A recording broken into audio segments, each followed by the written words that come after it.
Bonjour et bienvenue sur Maroc 24. Pour ne rien manquer de nos prochaines vidéos, faites en sorte de vous abonner et d'activer la fonction de notification. Aujourd'hui, le 26 mars 2024, focus sur une facette clé de l'engagement d'Imarat Al-Mouminin, soutenu par Sa Majesté le Roi, dans le renforcement des liens entre les nations africaines.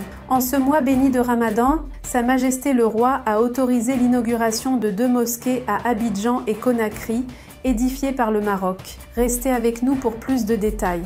Le roi Mohamed VI a donné son feu vert vendredi pour l'ouverture de 2 nouvelles mosquées à Abidjan et Conakry construites par le Maroc. Les 2 mosquées concernées par cette décision portent le nom du souverain chérifien.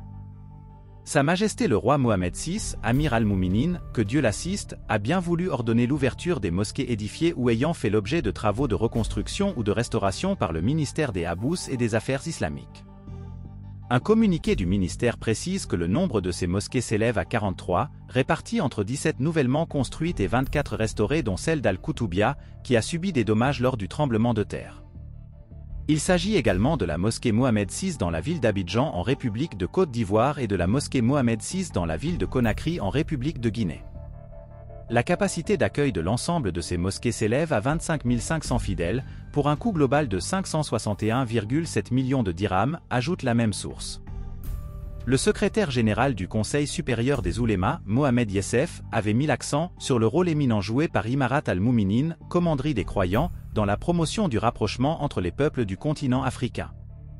Monsieur Yessef, qui intervenait à l'ouverture des travaux de la 5e session ordinaire du Conseil supérieur de la Fondation Mohamed VI des oulémas africains, 6 décembre 2023, a indiqué que les fils d'Afrique, dans le nord, le sud comme à l'est et l'ouest du continent, étaient tous embarqués dans un même navire qui était guidé par Imarat Al-Mouminin. Il a dans le même contexte noté que l'État marocain séculaire avait été bâti sur les fondations d'Imarat Al-Mouminin, depuis l'époque de Moulay Idriss Ier et II, jusqu'au règne de Sa Majesté le roi Mohamed VI, Amir Al-Mouminin.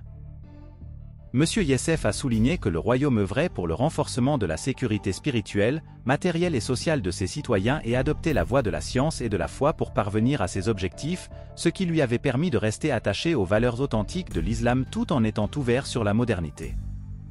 D'autre part, le secrétaire général du Conseil supérieur des oulémas avait indiqué que grâce à la fondation Mohamed VI des oulémas africains, le continent africain était en mesure, par le biais de ses érudits, de véhiculer les principes de la science et de la sagesse et les grandes valeurs humaines. Il avait ajouté que les oulémas africains avaient pris l'initiative et décidé de contribuer au progrès de l'Afrique et de faire entendre la voix, la sagesse et la vision du continent dans le monde entier, dans le cadre de la fondation Mohamed VI des oulémas africains.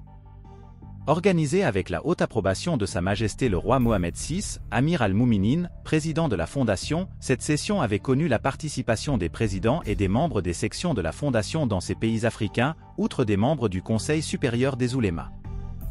Pour rester informé, je vous invite à regarder les vidéos Maroc 24 qui s'affichent sur votre écran.